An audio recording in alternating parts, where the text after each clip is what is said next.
Hello everyone, welcome to my YouTube channel. कैसे हैं आप सभी? आई होप सभी बहुत अच्छे होंगे। तो हम वैदिक काल पढ़ रहे थे।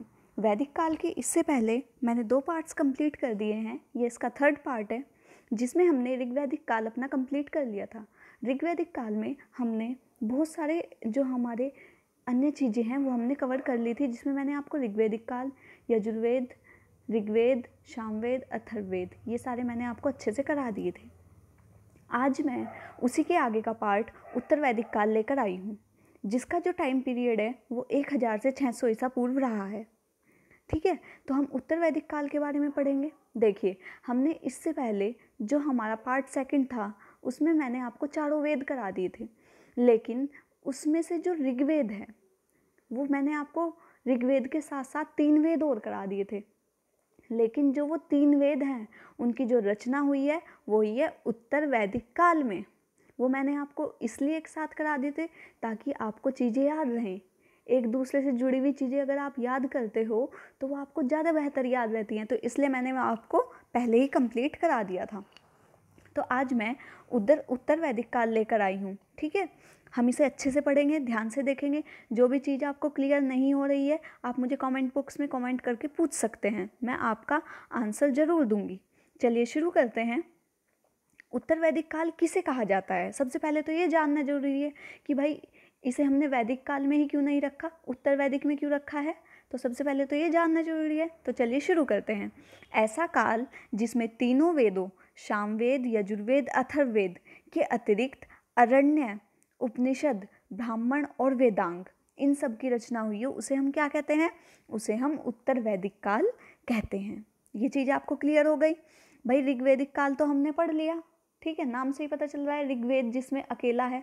ठीक है, उसके बाद के जो उत्तर वैदिक काल है उसमें 3 वेद आते हैं। ये क्लियर? चलिए आगे बढ़ते हैं। अब देखिए, किसी भी चीज़ को जानने के कोई ना कोई स्रोत होते हैं। हम शुरू से हमने पहले जो प्रागैतिहासिक काल पढ़ा उसमें हमने उसके स्रोत पढ़े कि कहाँ से हमें क्या क्या पता चला है, क्या पता चला है, साहित्य क्या है, पुरातात्विक क्या है। फिर उसके बाद हम सिंधु सभ्यता पे आए। सिंधु सभ्यता में भी हमने क्या पढ़े? सबसे पहले उनके स्रोत पढ़े कि कहाँ से हमें इसका पता चलता है, क्या क्या साक्ष्य हैं। फिर हमने वैदिक काल में ऋग्वैदिक काल पढ़ा, फिर उसके सोर्स पढ़े कि कहाँ से क्या क्या चीज़ें हमें पता चली हैं। उसके बाद आज हम उत्तर वैदिक काल कर रहे हैं, तो इसके भी तो सोर्स जानने जरूरी हैं कि भाई किस प्रमाण पे कह रहे हैं हम इसे उत्तर वैदिक काल। ठीक है, तो चलिए देखते हैं। जो इसका पुरातात्विक स्रोत है वो है अतरंजी खेड़ा, एक जगह है। सर्वप्रथम लोहा उपकरण अतरंजी खेड़ा से ही प्राप्त हुए हैं। यहाँ से सर्वप्रथम सर्वाधिक लोहे उपकरण भी प्राप्त हुए हैं, मतलब सबसे ज़्यादा लोहे के जो उपकरण हैं वो भी हमें कहाँ से मिले हैं? अतरंजी खेड़ा से ही मिले हैं। तो ये चीज़ आप याद रखिएगा, इम्पोर्टेंट बन जाता है आपके एग्ज़ाम के लिए। ठीक है, अब देखिए तो पुरातात्विक हो गया। उसके बाद साहित्यिक स्रोत क्या क्या हैं? साहित्यिक क्या क्या स्रोत हैं? तो देखिए, सामवेद जो हम पढ़ेंगे, पढ़ लिया है बल्कि, जो यजुर्वेद, अथर्ववेद, ब्राह्मण ग्रंथ, अरण्य, उपनिषद, दर्शन, वेदांग और अन्य। ठीक है, जिसमें हमने सामवेद पढ़ लिया है, यजुर्वेद कर लिया है, अथर्ववेद कर लिया है, ब्राह्मण ग्रंथ कर लिए हैं, उपनिषद कर लिए हैं। ठीक है, ये सब हमारा कंप्लीट हो चुका है पिछली वीडियो में। अगर आपने मेरी वो वाली वीडियो नहीं देखी है तो प्लीज़ पहले वो वाली वीडियो देखिएगा, इसके बाद इस वाली वीडियो पे आएगा, तभी आपको सारी चीज़ें अच्छे से क्लियर होंगी, वरना आपके कुछ समझ में नहीं आएगा। तो आप प्लीज़ पहले वो वाली वीडियो देखिए फिर यहाँ पे आइएगा। चलिए शुरू करते हैं। अब देखिए, ये सारी चीज़ें जो हमने पहले पढ़ ली थी वो मैं रिपीट नहीं करूँगी, आज हम आगे पढ़ेंगे। अब देखिए, आरण्यक क्या होते थे? आरण्यक हमने नहीं पढ़े हैं, ये भी एक स्रोत हैं जिससे हमें पता चला है उत्तर वैदिक काल के। ये होता क्या है? तो आरण्यक हिंदू धर्म के पवित्र और सर्वोच्च ग्रंथ होते हैं। ठीक है, ये एक पवित्र ग्रंथ माने जाते हैं और सर्वोच्च ग्रंथ माने जाते हैं। वेदों का गद्य वाला खंड होता है। ये किस में लिखे होते हैं? गद्य में लिखे होते हैं। 2 चीज़ों में लिखे जाते हैं, पद्य और गद्य में। ठीक है, तो ऐसे ये किस में लिखे हैं? गद्य में लिखे गए हैं। इसमें यज्ञ के गूढ़ रहस्यों के बारे में पता है। गूढ़ मैंने क्या होता है? गुड़ मैंने होता है बारीकियों के बारे में, कि कौन सा यज्ञ करने से क्या है, किसी यज्ञ में कौन कौन से अनुष्ठान किए जाने हैं। तो ये सब किस में है? आरण्यक में है। अब आरण्यक वर्ड आया है तो इसका अर्थ क्या है? इसका अर्थ होता है वन। वन मैंने जंगल। ठीक है, क्लियर? अब देखिए, जो हमारे 4 वेद हैं उनके अलग अलग अरण्यक हैं। जैसे हमने इससे पहले क्या पढ़े हैं, सबका एक एक उपवेद पढ़ा है ना। उसके बाद हमने सबके 1 या 2 उपनिषद पढ़े हैं हर वेद के। तो ऐसे ही हर वेद के भी अपने अरण्यक होते हैं। तो चलिए देखते हैं क्या क्या अरण्यक हैं। तो ऋग्वेद के हैं शंखायन और ऐत्रेय, यजुर्वेद के हैं वृहदारण्य, मैत्रेयी और तैत्तिरीय, और सामवेद के हैं तावलकर और छांदोग्य। और अथर्ववेद ऐसा वेद है जिसका कोई अरण्यक नहीं है। मोस्ट इंपॉर्टेंट क्वेश्चन है, अरण्यक किस वेद का नहीं है? तो किस वेद का नहीं है? तो अथर्ववेद का अरण्यक कोई भी नहीं है। क्लियर? आई थिंक आपको यहाँ तक पूरा क्लियर हो जाना चाहिए। चलिए आगे बढ़ते हैं। अब हमने साहित्यिक स्रोत में दर्शन पढ़े हैं। तो ये दर्शन क्या होते हैं? तो दर्शन होते हैं बच्चों, उत्तर वैदिक काल में 6 दर्शन होते हैं। ठीक है, कौन से? 6। तो ये 6 कौन कौन से हैं? सांख्य दर्शन, जो कि सबसे पुराना दर्शन है। इसका सूत्र ग्रंथ क्या है? इसमें सांख्य सूत्र के बारे में वर्णन किया गया है। इसके प्रणेता कौन है, मतलब किसके द्वारा लिखित है ये? तो ये कपिल मुनि द्वारा लिखित है। याद रखिएगा, मोस्ट इंपॉर्टेंट है, कई बार एग्जाम में पूछा गया है। ठीक है। इसके बाद योग दर्शन। योग दर्शन क्या है? जिसका सूत्र ग्रंथ क्या है? योग सूत्र, जिसमें योगों का वो है वर्णन। इसे किसने लिखा है? पतंजलि महाभाष्य द्वारा लिखा गया है। इसके बाद न्याय दर्शन। न्याय दर्शन न्याय सूत्र का वर्णन होगा। देखिए, जो जो यहाँ पे नाम है उसी से रिलेटेड इसके अंदर वर्णन किया गया है, तो कोई कंफ्यूजन की बात है ही नहीं। तो इसका किसने लिखा है? ये लिखा है अक्षपाद गौतम जी ने। ठीक है। इसके बाद आता है आपका वैश्विक। वैश्विक क्या होता है? वैश्विक सूत्र होता है। इसे किसने लिखा है? कणाद। कणाद का दूसरा नाम क्या है? उलूक। तो ये चीज़ आप याद रखिएगा, इंपॉर्टेंट बन जाती है। इसके बाद आपका आता है मीमांसा। मीमांसा क्या होता है? इसमें मीमांसा सूत्र का वर्णन किया गया है। ये किसने लिखा है? जैमिनी ने लिखा है। ये आपके एग्जाम के लिए इंपॉर्टेंट है। मैं इंपॉर्टेंट लिख दे रही हूँ, जो जो आपके एग्जाम के लिए इंपॉर्टेंट होता है। इसके बाद आता है वेदांत। वेदांत दर्शन किसने लिखा है? तो इसमें वेदांत सूत्र का वर्णन है। ये लिखा है बृहदारण्य, मतलब वेद व्यास जी ने इसको रचित किया है। चलिए आगे बढ़ते हैं। अब देखिए वेदांग। देखिए बच्चों, मैं आपको बिल्कुल डीप से लेके चल रही हूँ। बिल्कुल 0 लेवल से हम धीरे धीरे 100 लेवल की ओर पहुँच रहे हैं, जिसमें हमने बहुत सारी चीज़ें कंप्लीट कर ली हैं। इसके बाद आता है वेदांग। इसका जो वेदांग का शाब्दिक अर्थ होता है वो होता है वेदों का अंग। ठीक है। शब्दांग, जो वेदांग हैं उसका शाब्दिक अर्थ क्या हो गया? वेदों के जो अंग होते हैं। तो कितने अंग हैं? तो इसके 6 अंग हैं। ठीक है। तो जो ये वेदों के जो ये 6 अंग होते हैं, ये कौन कौन से हैं? तो 6 कौन कौन से हो गए बच्चे? एक तो शिक्षा, दूसरा व्याकरण, तीसरा ज्योतिष, चौथा निरुक्त, 5वां छंद और छठा कल्प। इंपॉर्टेंट। अब देखिए शिक्षा। शिक्षा वेदांग है जो, उसमें क्या कहा गया है? वैदिक मंत्रों के शुद्ध उच्चारण के लिए लिखा गया है इसमें। ठीक है। अब जो व्याकरण आता है, वेदों में प्रयुक्त की गई संस्कृत जो होती है, संस्कृत की जो व्याकरण होती है वो बहुत हार्ड होती है, तो उसको समझने के लिए व्याकरण वेदांग बनाया गया है। इसके बाद आता है ज्योतिष। ज्योतिष क्या होता है? शुभ अशुभ वैदिक कर्मकांडों का वर्णन किया गया है। आज भी हम किसी भी, मतलब कोई भी शादी सुझवाते हैं या किसी भी चीज़, तो हम अब ज्योतिष को दिखाते हैं, ज्योतिष विद्या के पास ले जाते हैं ना, भाई शादी हमें सुझवानी है। तो ये भी उसी टाइम से चला आ रहा है। इसके बाद होता है निरुक्त। निरुक्त क्या होता है? कठिन शब्दों की उत्पत्ति, व्युत्पत्ति मिलती है। व्युत्पत्ति मैंने उसका उच्चारण मिलता है, जो कठिन कठिन शब्द होते हैं। उसके बाद छंद। छंद का क्या यूज है भाई? तो मंत्रों के लिए प्रयुक्त छंदों का उल्लेख। जो मंत्र हैं उनके लिए कौन सा छंद सबसे प्रयुक्त है, कौन सा सबसे अच्छा है, उसका उल्लेख इसमें किया गया है। इसके बाद आता है कल्प। विभिन्न कर्मकांडों का उल्लेख। कल्प क्या होता है? विभिन्न कर्मकांडों का उल्लेख करना, कि कौन से कर्मकांड किस लिए अच्छे होंगे, कौन सा कर्मकांड करने से किस चीज़ की प्राप्ति होगी। तो ये सब किस में है? कल्प वेदांत में है। ये चीज़ आप याद रखिएगा, 6 वेदांत होते हैं। ठीक है। चलिए आगे बढ़ते हैं। आई होप आपको सब अच्छे से समझ आ रहा होगा, क्योंकि मैंने सब बहुत इजी लैंग्वेज में और बिल्कुल सिंपल और अच्छे तरीके से लिखा है, और मैं आपको बहुत नॉर्मल लैंग्वेज में समझा रही हूँ, तो आपको सभी चीज़ें अच्छे से याद हो जानी चाहिए। इसके बाद आता है, अब देखिए हमने सारी चीज़ें क्लियर कर ली, कौन कौन से साहित्यिक थे, हमारा पूरा अब तक कंप्लीट हो चुका है। अब बात आती है कि जो उत्तर वैदिक काल था उसका जीवन कैसा था, वहाँ के लोग कैसे निवास करते थे, वो भी तो जानना जरूरी है। तो चलिए देखते हैं। सबसे पहले आता है उत्तर वैदिक कालीन राजनीतिक विस्तार। उनका राजनीति का विस्तार कैसा था? तो यह संपूर्ण आर्यवर्त में फैला हुआ था। आर्यवर्त का मतलब होता है उत्तर से लेके ये जो आपका पूर्वी एरिया तक है, यहाँ तक पूरा, मतलब उत्तर का जो एरिया है। लेकिन एक टाइम ऐसा आया था कि दक्षिण की तरफ, नर्मदा नदी की तरफ भी आर्य जो थे वो फैलने लगे थे, मतलब इनका जो विस्तार था वो बढ़ने लगा था। तो यह संपूर्ण आर्यवर्त में फैला हुआ था। यह पूर्वी उत्तर पश्चिमी और बिहार तक फैल गया था। ठीक है, चलिए आगे बढ़ते हैं। अब देखिए, राजा की दैवीय उत्पत्ति का सिद्धांत सर्वप्रथम ऐत्रीय ब्राह्मण में मिलता है। अब आप सोचेंगे ये दैवीय उत्पत्ति क्या होता है? तो दैवीय उत्पत्ति होता है बच्चों कि राजा को ही सर्वप्रथम माना जाता था, राजा को ही देवता के रूप में तुल्य माना जाता था। भगवान हमारा क्या करते हैं? संरक्षण करते हैं, हमें पालते हैं।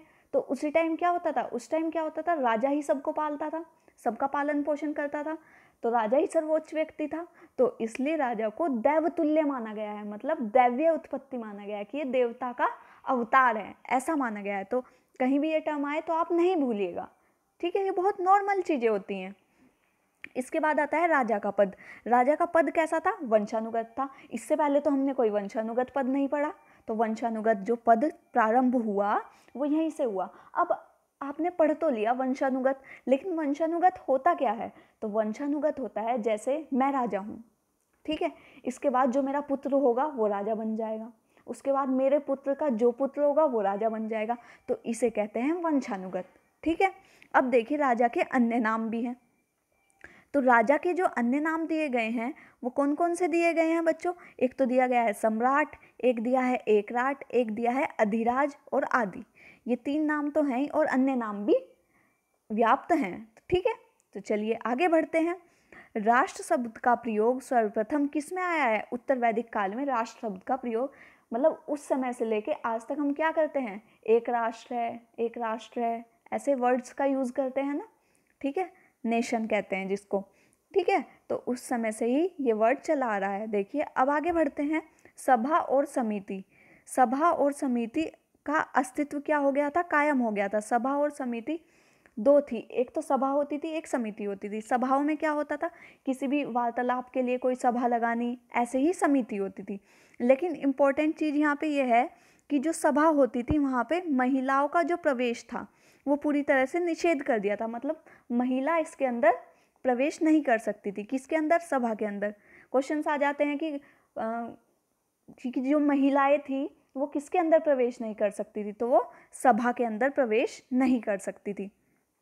इसके बाद आता है, इस समय जन वैदिक कालीन सबसे बड़ी इकाई का स्थान जनपद ले लिया था। हमने वैदिक काल में जन पढ़ा है, सबसे बड़ी इकाई पढ़ी है, जिसमें हमने कुल, ग्राम, विश, जन यहीं तक पढ़ा है। इसके बाद जन का जो स्थान था वो जनपद ने ले लिया था उत्तर वैदिक काल में। सबसे छोटा होता था कुल, उसके बाद होता था ग्राम, उसके बाद विश, उसके बाद जन और इसके बाद जनपद। मैंने आपको ये कल बता दिया था कि ये कैसे कैसे बनते हैं, तो आप वो वाली वीडियो ज़रूर देखिएगा। इसलिए बार बार कह रही हूँ कि अगर तब तक वो वाली नई वीडियो देखोगे तब तक कुछ समझ में नहीं आएगा। चलिए आगे पढ़ते हैं।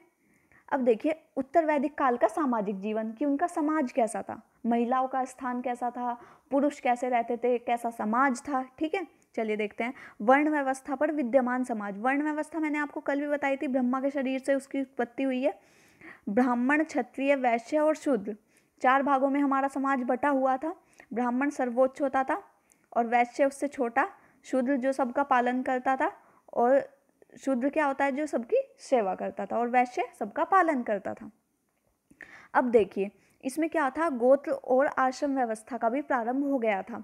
आश्रम व्यवस्था मैंने आपको बताई थी कल, कौन से उपनिषद में बताई थी? ज्वालोपनिषद में बताई थी, जिसमें क्या था? ब्रह्मचर्य आश्रम, गृहस्थ आश्रम, वानप्रस्थ आश्रम और संन्यास आश्रम, 4 प्रकार के आश्रम थे जो मनुष्य जीवन जिसमें बटा हुआ था। इसके बाद गोत्र व्यवस्था थी, जो मतलब कि हमारे गोत्र है, हम इसमें विवाह नहीं कर सकते, हम सेम गोत्र में विवाह नहीं कर सकते। ठीक है, तो ऐसे ही गोत्र विवाह क्या थी? विद्यमान थी। गोत्र विवाह ऐसे होती थी, उस टाइम क्या था कि लोग अलग अलग कबीले में रहते थे, तो वो क्या करते थे, गोत्र इसलिए बना देते, जैसे एक कबीला यहाँ रह रहा है, दूसरा कबीला किसी और स्थान पर रह रहा है, और उनके पास अपनी गायें हैं और जो दूसरा कबीला है उसके पास अपने पशु हैं। तो अगर मैं अपने ही गोत्र में विवाह कर लूँगी तो जो हमारा पशुपालन है, जो हमारा पशुपालन को ही सबसे बड़ा धन माना जाता, तो मैंने आपको बताया था, ठीक है। तो जो हमारा पशुपालन है उसका विस्तार नहीं होगा। लेकिन अगर मैं अपने गोत्र से दूसरे गोत्र में विवाह करती हूँ, ठीक है, तो वो उनका जो पशुपालन का अधिपत्य होगा उस पर भी मेरा अधिपत्य हो जाएगा। इससे क्या होगा, मेरा पशुपालन भी विस्तार हो जाएगा। तो इस चीज़ को लेकर गोत्र व्यवस्था उस टाइम चला दी थी, ठीक है। चलिए आगे बढ़ते हैं। महिलाओं की स्थिति में गिरावट।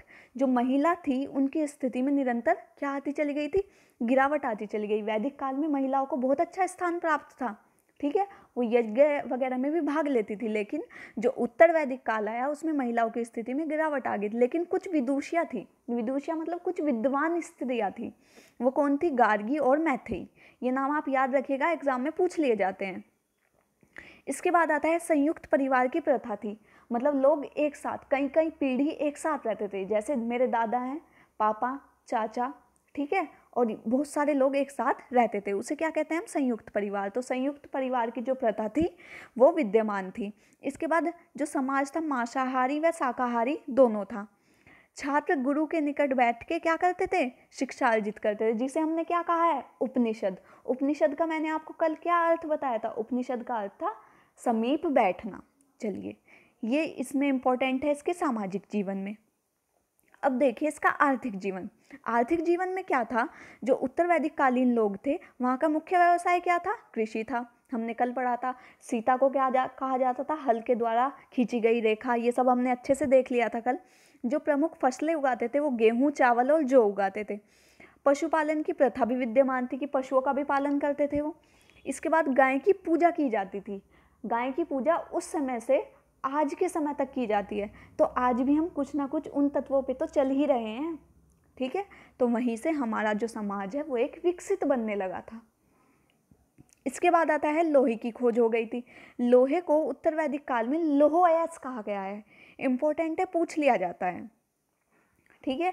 इसके बाद सतमाना, कौशाम्बी, निष्का, विदेह प्रसिद्ध व्यापारिक केंद्र था। व्यापारिक केंद्र का क्या मतलब होता था, यहाँ से व्यापार वगैरह होने लगा था, ठीक है। इसके बाद आता है उत्तर वैदिक काल में मुद्रा का प्रचलन शुरू हो गया था। इससे पहले हमने कोई मुद्रा तो नहीं पढ़ी है, लेकिन इस समय मुद्रा का प्रचलन हो गया था।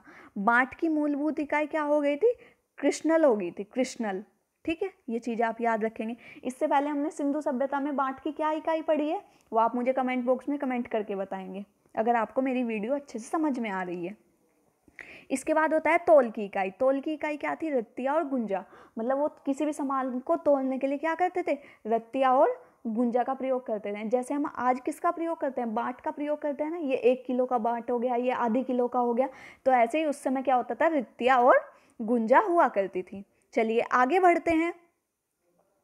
उत्तर वैदिक काल का धार्मिक जीवन। वहाँ का धार्मिक जीवन कैसा था, कैसे वो धार्मिक कर्मकांड करते थे। तो वहाँ पे प्रजापति को देवताओं में सर्वोच्च स्थान मिल गया था। इससे पहले किसे स्थान था वैदिक काल में, बताइए। इंद्र को सर्वोच्च स्थान था और अग्नि का सर्वोच्च स्थान था। लेकिन अब किसे मिल गया था, प्रजापति को। प्रजापति को क्या कहने लगे थे, ये सृष्टि का रचनाकर है, ये सृष्टि का देवता है, ठीक है। तो उत्तर वैदिक काल में सर्वोच्च देवता कौन हो गए, प्रजापति हो गए। विष्णु को सर्व संरक्षक के रूप में पाला जाता था। मतलब जो विष्णु है वो सबका क्या करते हैं, संरक्षण करते हैं, वही सबका पालन पोषण करते हैं। इसके बाद आता है इस काल में बहुदेववाद, वासुदेव संप्रदाय का भी आरंभ हो गया था। बहुदेववाद का मतलब होता है जैसे बहुत सारे जो देवता हैं उनका पालन पूजन करना, ठीक है। ऐसे ही आज भी है। आज कोई शिवजी जी को मानता है, कोई लक्ष्मी जी को मानता है, कोई, तो बहुदेववाद है। तो ऐसे ही उस समय भी क्या था, बहुदेववाद प्रचलित हो गया था। देखिए चीज़ों को अगर प्रेजेंट की चीज़ों से जोड़कर चलोगे तो मैं नहीं मानती आपको कोई भी दिक्कत आ जाएगी और कभी आप चीज़ों को भूल जाओगे, ठीक है। तो अच्छे से चीज़ों को लिंक करके याद कीजिए, स्टडी को स्मार्ट कीजिए, ठीक है। रटने से कुछ नहीं होता है, आज याद रह जाएंगे, कल भूल जाओगे, ठीक है। तो थोड़ा अपना माइंड लगा के कंसंट्रेट होके अच्छे से पढ़िए। इसके बाद पशु बलि थी जो दी जाने लगी। इससे पहले हमने पशु बलि नहीं पढ़ी है, वैदिक काल में हमने पशु बलि नहीं पढ़ी है, लेकिन इस समय पशु को क्या कर दिया जाता था, भेंट के रूप में चढ़ा दिया जाता था। अब देखिए, अब हमारा इम्पोर्टेंट सभी पार्ट कंप्लीट हो गया है। इसके बाद हम पढ़ेंगे प्रमुख यज्ञ। जो राजा थे वो राजनीतिक तौर पर अपने आप को सुदृढ़ बनाने के लिए, अपने आप को मजबूत बनाने के लिए बहुत सारे यज्ञ करते थे। लेकिन मैंने सारे यज्ञ नहीं लिखे हैं, बस कुछ इंपॉर्टेंट लिख दिए हैं जो कि आपके एग्जाम में एक आधी बार को पूछ लिए जाते हैं, लेकिन आपको पता होना जरूरी है।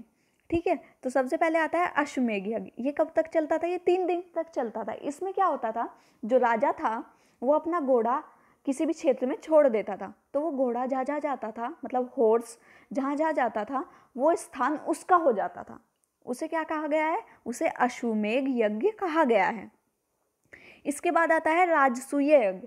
राजसूय यज्ञ क्या होता था? 1 वर्ष तक चलता था। इसमें क्या होता था, राजा की प्रतिष्ठा बढ़ाने के लिए यह यज्ञ किया जाता था, ताकि राजा की एक प्रतिष्ठा बनी रहे, एक सम्मान पूर्वक उसका व्यवहार बना रहे, तो उसी के लिए राजसूय यज्ञ किया जाता था। इसके बाद आता है वाजपेय यज्ञ। वाजपेय यज्ञ क्या होता था? राजा की शारीरिक व आध्यात्मिक शक्ति में वृद्धि करने के लिए, ताकि जो राजा है उसकी क्या हो, शारीरिक और आध्यात्मिक जो है शक्ति, उसमें वृद्धि हो सके। ठीक है, तो इतने यज्ञ थे, इन्हें अच्छे से याद कर लीजिएगा। इसके बाद आता है हिंदू धर्म के 16 संस्कार। अब हिंदू धर्म होता है तो इसमें एक 16 संस्कार होते हैं। जब से मनुष्य जन्म लेता है उसकी मृत्यु तक वो विभिन्न संस्कारों में बंधा हुआ होता है। ठीक है, उसे हमने क्या कह दिया है? ऐसे हमारे 16 संस्कार हैं। तो चलिए उन संस्कारों को देख लेते हैं। देखिए, आपको एग्ज़ाम के पर्पस के लिए तो पढ़ना ही है, साथ में आपको ये सोच के पढ़ना है कि हाँ हमें कुछ एक्स्ट्रा सीखने को मिल रहा है, तो आपके चीज़ें ज़्यादा जल्दी याद होंगी। एक बार ये मेथड अपना के देखिए। चलिए देखते हैं। सबसे पहले आता है गर्भधान संस्कार। गर्भधान संस्कार क्या होता था? जन्म से पूर्व होता था। जब बच्चा गर्भ में होता है माता के, तब ये संस्कार होता था। उसके बाद आता है पुंसवन संस्कार। पुंसवन संस्कार क्या होता था? मनुष्य के जन्म से पहले ही यह संस्कार किया जाता था।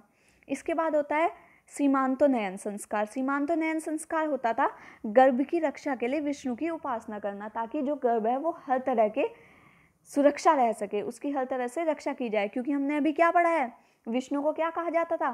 सर्व संरक्षक कहा जाता, तो इसलिए विष्णु की उपासना की जाती थी। इसके बाद होता था जात कर्म। जात कर्म क्या होता था कि वो कौन सी जात में है, ब्राह्मण है, क्षत्रिय है, वैश्य है, शूद्र है।